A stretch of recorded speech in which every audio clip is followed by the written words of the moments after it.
E hoje recebemos nos estúdios da OAB São Paulo o presidente do COPEN, Conselho Penitenciário do Estado de São Paulo, Dr. Matheus Guimarães Cury, e também recebemos a doutora Adriana de Melo Nunes Martorelli, que é presidente da Comissão de Política Criminal e Penitenciária da OAB São Paulo.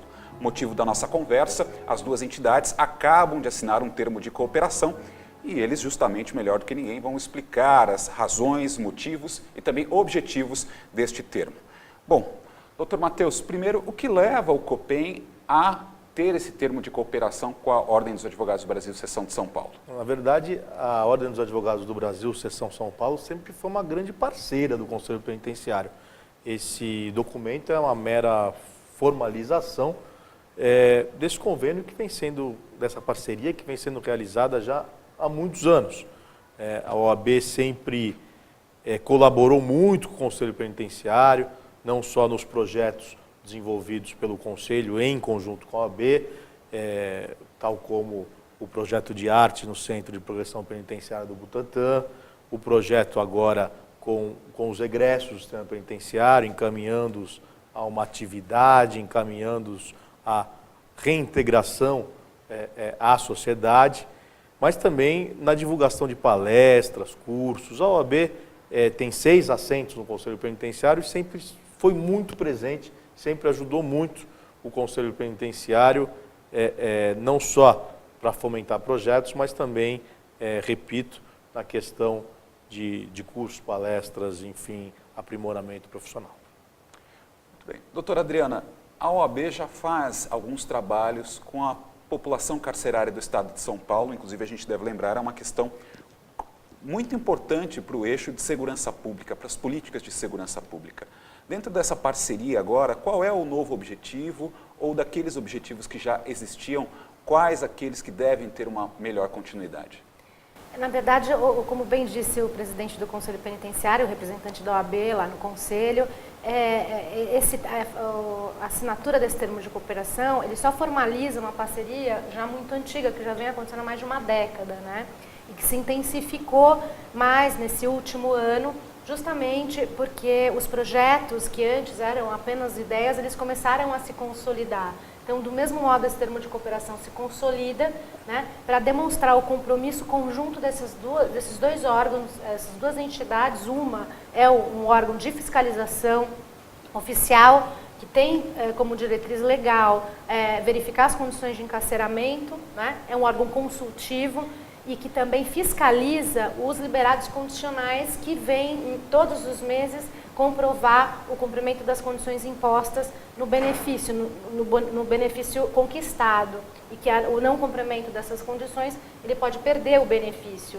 Só que à medida que nós verificamos que o Conselho Penitenciário fiscaliza o cumprimento dessas condições e verifica que essas pessoas que vão ao Conselho vêm cheio de carências em relação à reestruturação da vida, né, da sua vida pós-encarceramento, decidimos então unir força junto com a Ordem dos Advogados, que tem dado toda a estrutura, não só como o doutor Matheus disse, mas para fazer as palestras, os debates e tal, mas também para fazer as visitas, né, doação de equipamentos, como aconteceu recentemente, e recentemente também a Ordem abriu diálogo com outras organizações sociais, como o Instituto Paulo Freire, né, a iniciativa privada que tem tido interesse, especialmente a iniciativa privada que atua na área de segurança, como você falou, como um mecanismo de prevenção, criar uma rede de proteção para as pessoas que estão saindo do sistema, e não só quem está preso, não é?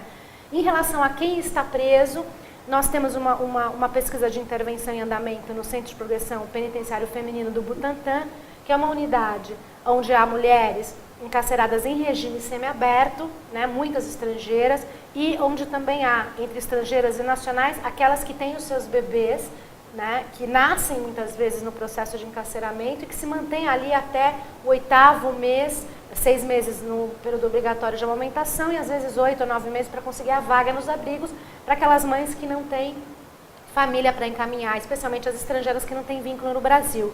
Então, assim, há 1 ano e meio já a Comissão de Política Criminal da OAB e o Conselho Penitenciário vem atuando junto, possibilitando que o projeto dessa intervenção se dê de modo oficial, de modo formal, com a anuência e autorização do secretário da administração, com diálogos permanentes com a coordenação das unidades da capital, ao qual esse centro de progressão é vinculado. Enfim, o fato do Conselho Penitenciário e a Ordem dos Advogados, duas entidades de escola, de defesa da cidadania, estarem unidos, nos torna mais fortes na observação das condições, não é? E na propositura de ações que podem se tornar ou não políticas públicas de melhoria da qualidade de vida dessas pessoas.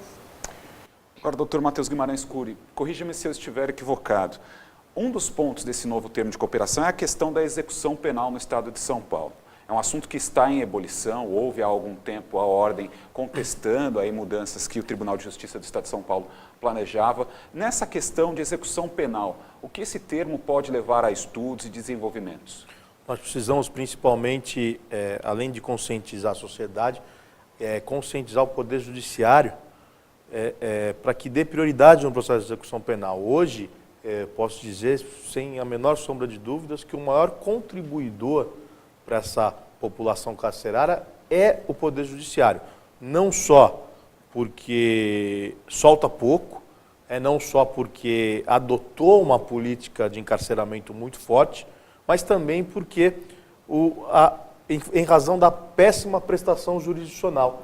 A prestação jurisdicional é muito ruim, os processos que deveriam ser céleres, eles demoram muito, não só o processo de conhecimento, onde o preso fica provisoriamente encarcerado até um resultado final, mas também o processo de execução, onde muitas vezes o preso tem a perspectiva de receber um benefício em sede de execução penal e não recebe por conta da péssima prestação jurisdicional, por conta da demora no processo de execução penal. Isso é fatal, isso é um fator que desestimula o preso, né, que acaba com a perspectiva do preso. Isso é cruel para o sistema penitenciário.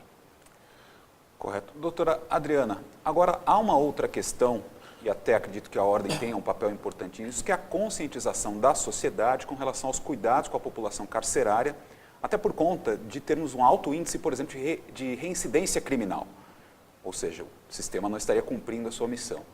A senhora acredita que parcerias como essa, com o COPEN e também outros trabalhos que a comissão que a senhora preside desenvolvem, possam levar a um esclarecimento melhor da sociedade com relação ao papel central da política penitenciária com relação à questão de segurança pública? Eu agradeço a pergunta, porque, na verdade, dentro das possibilidades desses dois órgãos, essas duas entidades, me parece que o principal foco é justamente a sensibilização da sociedade civil, não é? Porque, como o doutor Matheus colocou, e foi também debatido com o presidente Marco da Costa, o Brasil é a terceira população mundial de encarcerados, encarcerados e encarceradas, enfim. E aí isso revela mesmo que a ausência de políticas de inclusão de modo geral tem levado a uma resposta do Estado, uma resposta repressiva, né, de aprender aquilo com que ele não consegue lidar, aquilo com que ele não consegue evitar. E aquele que eu quero me referir não é só o Estado, né? O Estado democrático ele implica na responsabilização da sociedade também como cogestora dos problemas sociais.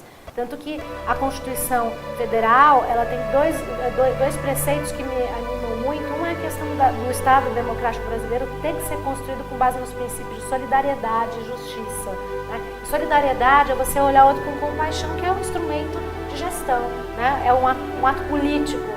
Você exercer dentro de você o olhar de compaixão e perceber que nessa população de quase 711 mil pessoas hoje em contato com o sistema de justiça criminal, estejam em processo de encarceramento ou mesmo em prisão domiciliar, regime aberto ou prestação de serviços à comunidade, né? Você teve um toque do sistema de justiça criminal, você é parte dessa sociedade, né? O crime é um fenômeno social. Não há história de humanidade sem prática de atos que desequilibram o convívio. À medida que o homem foi evoluindo, foi escrevendo, foi percebendo que é necessário o estabelecimento de procedimentos para convívio, é que a lei foi nascendo, né? A lei é um produto da cultura, do momento histórico do ser humano, né? Então, assim, algumas condutas ao longo da história foram sendo enquadradas como fato delitivo. Mas o que se espera o sistema normativo é um instrumento para que essa sociedade, essas pessoas possam viver de modo uma a respeitar o espaço da outra, né? Visando um equilíbrio social. Então, quando esse aumento da população carcerária denota um desequilíbrio social. A nossa sociedade está extremamente doente, com valores extremamente colidentes, né? Um valor de consumo, ainda que é o sistema normativo. Ele procura defender a propriedade, né? O que está em jogo, porque não se pode falar que o país é um país da impunidade pelo número de pessoas encarceradas. E a sociedade precisa entender, e esse é o nosso... Acho que a principal preocupação, inclusive agora, nós vamos fazer no Teatro Gazeta, em 1º de novembro, um encontro intitulado Mulheres Encarceradas, que o objetivo é justamente mostrar o trabalho que está sendo desenvolvido no Butantã, junto com as mulheres em semiaberto, que envolve especialmente a participação de membros da sociedade que voluntariamente se dirigem semanalmente à unidade, promovendo espaço de expressão para essas mulheres presas, ou de dança, ou de meditação, ou de canto, ou de oficina de artesanato, não é? Então, para que elas possam não só se ocupar, mas perceber que tem alguém, que tem um grupo olhando por elas. Né? Então, a nossa ideia é trazer o universo da mulher encarcerada ao contato, ao conhecimento da sociedade civil, para que ela se sensibilize e perceba que é uma coisa só. Amanhã é você que pode estar encarcerado. Muito bem. Doutora Adriana de Mello Nunes Martorelli, presidente da Comissão de Política Criminal e Penitenciária da OAB São Paulo, obrigado pelas informações. Só recapitulando, o evento que a senhora citou no dia 1º de novembro no Teatro Gazeta, trata de qual assunto? Encarceradas. No período da manhã.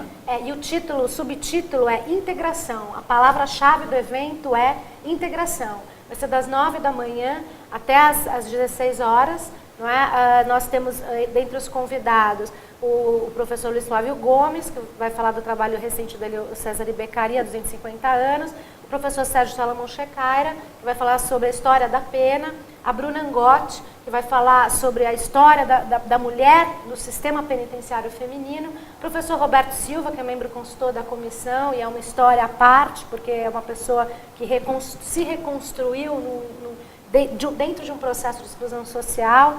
Nós vamos ter a própria diretora do Butantã, Rosângela Souza, que é a diretora da unidade. Vamos ter depoimento do GSE, que é um egresso indicado pelo professor Alvino Augusto de Sá.